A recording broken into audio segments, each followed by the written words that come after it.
ಅಂತ ನನ್ನ ಮನೆಗೆ ಇನ್ನೊಬ್ಬರ ಬಗ್ಗೆ ಹೇಳ್ತಾ ಇಲ್ಲ, ನಿನ್ನ ಮನೆಯ ಬಗ್ಗೆ. ನಿನ್ನ ಅತ್ತಿಗೆ ನೇಣು ಹಾಕಿಕೊಂಡು ಸತ್ತು ಹೋಗಿದ್ದಾಳೆ. ಅಯ್ಯೋ ಅತ್ತಿಗೆ. ಹಾ ಹಾ ಹಾ ಇನ್ನೂ ಮುಗಿದಿಲ್ಲ ಮರಿ. ಅದರ ಅಪವಾದ ಹೊತ್ತು ನಿನ್ನ ಅಣ್ಣ ಜೈಲಿಗೆ ಹೋದ. ಪಾಪ ಅವನು ಕೂಡ ಜೈಲಿನಲ್ಲಿ ಆತ್ಮಹತ್ಯೆ ಮಾಡಿಕೊಂಡ. ಅಯ್ಯೋ ಅಣ್ಣ ಬೆಳಗಿರಿ.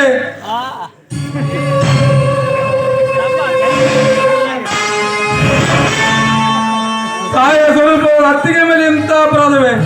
ಇದು ಸಾಧ್ಯವಿಲ್ಲ. ನಾನು ಯಾಕಮ್ಮ ಸುಳ್ಳು ಹೇಳಲಿ? ಬೇಕಾದರೆ ಈಗಲೇ ಹೋಗಿ ಸ್ಮಶಾನವಾಗಿ ಅವಳು ಬಿದ್ದಿದೆ ನೋಡು, ಅವಳು ನಿನ್ನ ಮನೆ. ಕಮಲ, ಯಾಕೋ ಈಗ ಮನಸ್ಸಿಗೆ ಸಮಾಧಾನ ಆಗುತ್ತಲ್ಲ, ನಾನು ಬರುತ್ತೇನೆ. ಕಮಲ, ನಿನ್ನ ಪ್ರಿಯತಮನ ಮನೆ ಸರ್ವನಾಶವಾಗಲು ಕಾರಣ ಯಾರು ಅಂತ ಗೊತ್ತೇ? ಎರಡು ತಲೆಯ ಹಾವಿನಂತಿರುವ ನಿನ್ನ ಅಣ್ಣ ದಳಪತಿ. ಅವನ ಕರಿನೆರಳು ಇನ್ನಷ್ಟು ಜನರ ಮೇಲೆ ಬಿದ್ದು ಸರ್ವನಾಶ ಮಾಡುತ್ತಾರೋ ಆ ಪಾಪಿ. ಇಷ್ಟೆಲ್ಲ ಕಸರತ್ತು ಮಾಡಿ ಆ ಮನೆಗೆ ನಿನ್ನನ್ನು ದಾರೆ ಹಿಡಿದುಕೊಳ್ಳುವುದು ಕನಸಿನ ಮಾತು. ನೋಡಿ, ಅದು ಏನೇ ಆಗಿ ಈ ನಮ್ಮ ಸಂಬಂಧ ಎಂದು ಹೊರಟೋಗಿದೆ ಅಂತ ನಿಮಗೆ ಗೊತ್ತಿದೆ ತಾನೆ?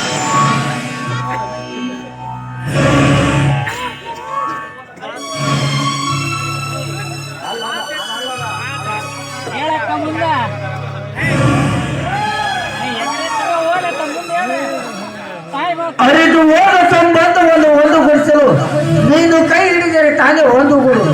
ನೋಡು ಕಮಲ, ಬಡವನ ಗುಡಿಸಲಲ್ಲಿ ಅಳುವುದಕ್ಕಿಂತ ನನ್ನಂತ ಎಂಟನೇ ಭಕ್ತನೊಂದಿಗೆ ಕಷ್ಟಕ್ಕೆ ಬೆಳೆಸು ನೋಡು ಅಂತ ಹೇಳಿದೆ. ಅದು ಎಂದಿಗೂ ಸಾಧ್ಯವಿಲ್ಲ. ನೋಡು, ನನ್ನ ಮತ್ತು ನನ್ನ ಮಾಂತೇಶನ ನಡುವೆ ಬರುವಂತ ಅರ್ಹತೆ ಖಂಡಿತವಾಗ್ಲೂ ನಿನಗಿಲ್ಲ. ನಮ್ಮಿಬ್ಬರ ಮಧ್ಯೆ ಬಂದು ಮಾತನಾಡುವಂತ ಅಗತ್ಯ ನಿನಗಿದೆ. ನೀನ್ ಯಾರು? ನಾನ್ಯಾರು? ಕಮಲ, ನಿಮ್ಮ ಮನೆಯನ್ನು ನೇಸವ ಮಾಡಿ ಅದರ ಮೇಲೆ ನನ್ನ ತಂದೆ ತಾಯಿಯ ಗೋರಿ ಕಟ್ಟಿ ನಂತರ ನಿನ್ನ ಕೊರಳಿಗೆ ತಾಯಿ ಕಟ್ಟಿದಾಗ ಗೊತ್ತಾಗುವುದು ನಾನು ಯಾರು ಅಂತ. ನಿನ್ನ ನಾನು ಮಣ್ಣ ಹತ್ರ ಯಾಕೆ ಬಿಡಿಸ್ಕೊಂಡಿಲ್ಲ ಗೊತ್ತಾ? ಅದು ಅಲ್ಲದೆ ನಿನ್ನ ಬದುಕೋದಕ್ಕೆ ಯಾಕೆ ಬಿಟ್ಟಿದ್ದಾನೆ ಗೊತ್ತಾ? ನಮ್ಮ ಆಸ್ತಿ ಅಂತಸ್ತನ್ನ ನೋಡಿ ನೀನು ಹುಡುಕೊಂಡು ಸಾಯಿ ಅಂತ. ಇಷ್ಟಾದ್ಮೇಲೆ ಕೂಡ ನಿನ್ನಂಥವರ ಜೊತೆಯಲ್ಲಿ ಮಾತಾಡ್ತಾ ನಿಂತು ನನ್ನ ಟೈಮ್ ಅನ್ನು ನಾನು ವೇಸ್ಟ್ ಮಾಡೋದಿಲ್ಲ. Good bye.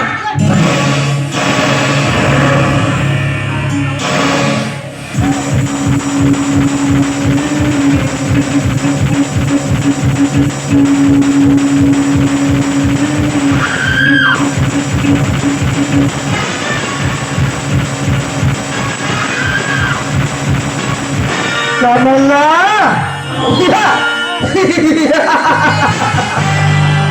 ನೀನು ಸೇರುವುದು ಮಾಂತೇಶನ ಮನದಲ್ಲಿ ಅಲ್ಲ, ನನ್ನ ಕುತಂತ್ರದ ಬಲೆಯಲ್ಲಿ. ನಿನ್ನ ಪ್ರಿಯಕರ ನಿನ್ನನ್ನು ಕೈ ಹಿಡಿಯುವುದು ಅಸಾಧ್ಯದ ಮಾತು. ಏಕೆಂದರೆ ನಿನ್ನ ಅಣ್ಣ ಅವರ ಮನೆಯನ್ನು ಸರ್ವನಾಶ ಮಾಡಿರುವುದು ನಿನಗೇನು ಗೊತ್ತು?